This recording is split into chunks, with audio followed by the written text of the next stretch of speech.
Thank you for turning to page 121. Today we're going to take a look at a couple of happy little weapons out of the Dungeon Master's Guide, the Javelin of Lightning and Javelin of Piercing. These are two that are kind of unsung heroes at my table. I've given them out plenty over the years. I've been DMing D&D for nearly 43 years, but these are not ones that players are usually happy to get, and I've never understood why. So I'm going to take a look at both magic weapons today, and we're going to decide, am I wrong or the player's wrong? I don't know. So we're going to take a look at magic javelins today on page 121. Also, a quick reminder, hey, if you haven't subscribed, please do. Come on in. We talk about games here a lot. Subscribers have already done it. Thank you. And of course, patrons. I have a Patreon going right now. Patrons who have already are helping the channel, I appreciate it greatly. Those two things help keep this channel going. So if there's anything you do to help, either way, subscribe or become a patron, or both, or at minimum at least like the video. So that's it. That's the end of my pitch. We're going to go back to pitching javelins today out of the Dungeon Master's Guide on page 121. Javelins of Lightning and Javelins of Piercing. A couple of neat little magic items that I've always enjoyed. And like I said, I've given them out, and they've always been greeted with intense yawns at my table. First thing we're going to take a look at is how many experience points you get for giving out, or for receiving each javelin. If you pull it out of that treasure pile, or inexplicably out of that treasure chest that somehow is able to squeeze a javelin in there. Javelin of Lightning is worth 250 each, and a Javelin of Piercing is worth 250 each, both usable only by fighters. So we're going to start with the Javelin of Lightning. I'll zoom in on that a little bit. There we go. Okay, the Javelin of Lightning. A Javelin of Lightning is considered equal to a +2 magic weapon, although it has neither to hit nor damage bonuses.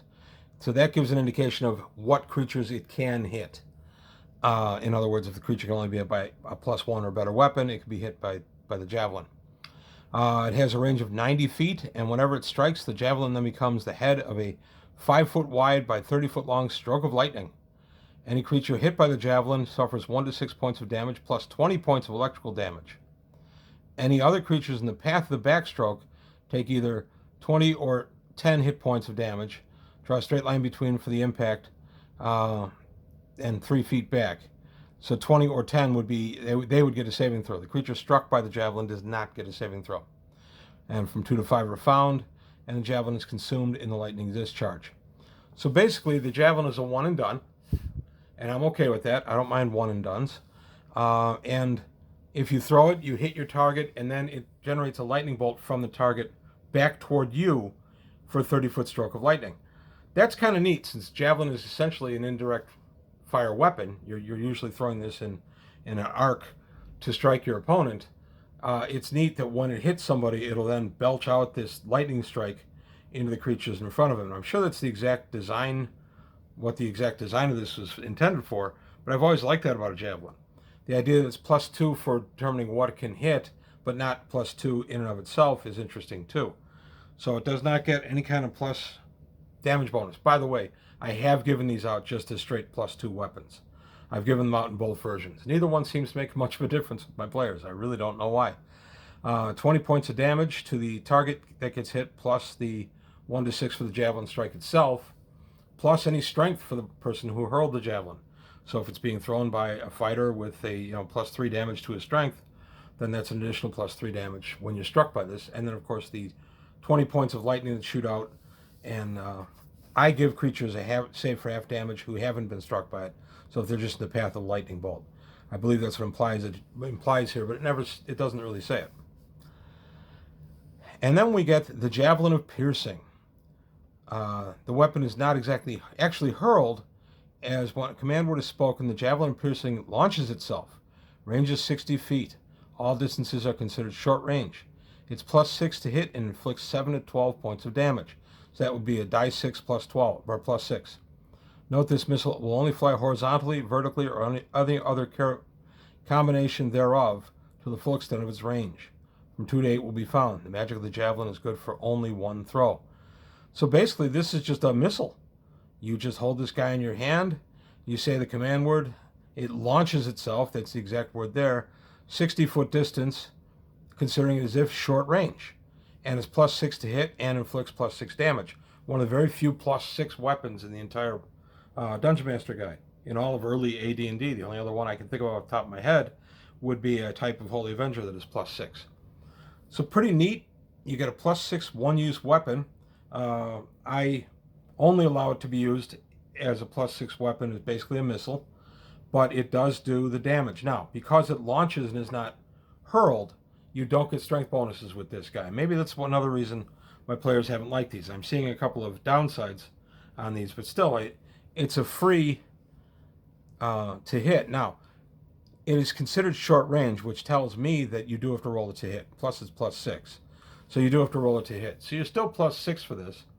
And I still give dexterity bonuses, if any. So if you have a +2 with missile weapons with your dexterity, even though you're just launching this, not throwing it, I still give the dexterity. You're placing it properly for the launch, that kind of thing. So I'm pretty easy on that kind of stuff. And damage is 1d6 +6. That's pretty good. I mean, this is not a high-level magic item. I've usually given both of these out somewhere around 5th, maybe a little lower than that. I think I've even given out some Javelins of Lightning as low as 3rd. Part of the problem with the Javelin of Lightning is most people are proficient with Javelins. Therefore, they're taking an automatic -2 to hit with the thing, and it has no bonuses itself. One of the reasons why I've given out the Javelin of Lightning, at least, as a +2 weapon. It offsets the -2. Now, that being said, I have played characters who took Javelin as an item, or as a weapon proficiency, against the possibility of getting this or some other enchanted Javelin item. So I did a guy who was kind of a Greco-Roman theme kind of guy years and years ago as a fighter, and I had him, one of his proficiencies was Javelin. It was just a weapon I had never taken a proficiency with. And the DM rewarded my being kind of weird by giving me a Javelin of Lightning, and then later on I got, or a couple of Javelins of Lightning, and then later on I got a Javelin of Piercing. Interestingly, both of these can be stored safely in a Quiver of Alona. That's a magic item out of Unearthed Arcana, and I'll take a look at that sometime down the line. It's one of my favorite magic items, both as written and as a special hyper-ridiculous way that we play it sometimes, not always. But I'll do that in a future video. So there you have it, a couple of magical javelins out of the Dungeon Master's Guide. I can't think of any other magic javelins off the top of my head, although I'm sure if I went through Encyclopedia Magica, I'd find several. But let me know your thoughts, if you had good luck with these or bad luck. And I'm sure with the Javelin of Lightning, there have been some good oops moments with it. You throw it and you accidentally catch a party member in the backstroke. They get hit for the lightning, that kind of thing. But as I said, I've given these out, and I gave these out not a lot, but some in the 80s. And I know that Craig, who was playing with me in the early 80s, and my wife, who was then my girlfriend playing in the 80s, I know that they have characters that still have these 40-year-old javelins on their sheets, because I never used the darn things. And again, I never understood why. I like both these items. I think they're both worthy of inclusion in a treasure pile, and is something for the players to enjoy. So that's all I've got to say today for page 121. I want to thank you for your time. Thanks for watching. Please like and subscribe, and I'll see you next time.